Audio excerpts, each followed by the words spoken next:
সিরিয়ার president Bashar আল আসাদের পতনের পর গোটা ইউরোপ জুড়ে চাপে পড়েছেন সিরিয়ান শরণার্থীরা। তাদের আশ্রয় আবেদন স্থগিত করছে ইউরোপের বিভিন্ন দেশ। তাদের মধ্যে আছে France, Germany, Austria, Denmark, Sweden, Norway. ইউরোপীয় ইউনিয়নের দেশগুলো মনে করছে দেশটির প্রেসিডেন্ট বাশার আল আসাদের পতনের পর শরণার্থীদের নিজ দেশে এখন ফিরে যাওয়া উচিত।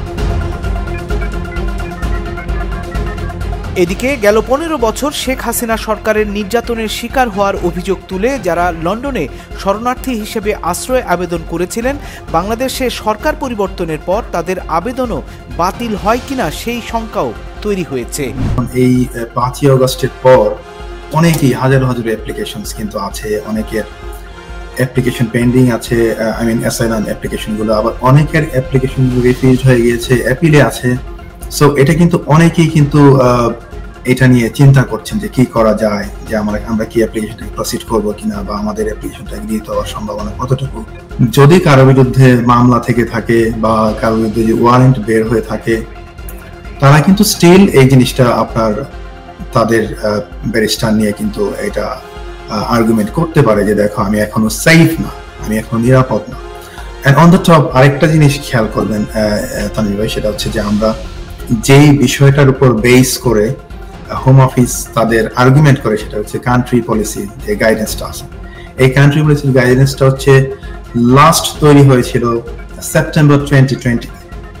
আজকে এই 5ই আগস্টের পরিবর্তনের পর কিন্তু এখন পর্যন্ত এই গাইডেন্সটা আপডেটেড হয় নাই। মাই আন্ডারস্ট্যান্ডিং হচ্ছে যে তারা চাইলে এটাকে ডিফেন্ড করতে পারে।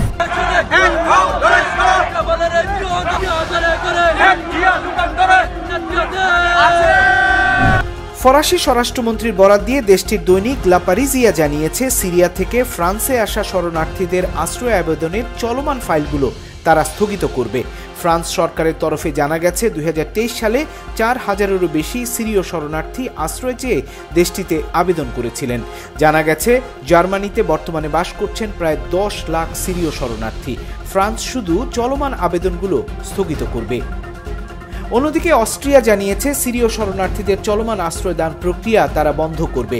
সেই সংখ্যা 7300 হবার সম্ভাবনা বেশি। একই সাথে তারা একটি বহিষ্কার কর্মসূচিও ঠিকঠাক করছে। এর বাইরে ডেনমার্ক, নরওয়ে, সুইডেনও সিরীয় শরণার্থীদের চলমান আশ্রয় আবেদন স্থগিতের কথা জানিয়েছে। আসাদের পতনের পর ইউরোপের দেশগুলো সিরীয় শরণার্থীদের আবেদন কেবল স্থগিতই করছে না, কোনো কোনো দেশ অভিবাসীদের ফেরত পাঠানো সহ পারিবারিক পুনর্মিলনের সুযোগও বাতিল করার চিন্তাভাবনা করছে।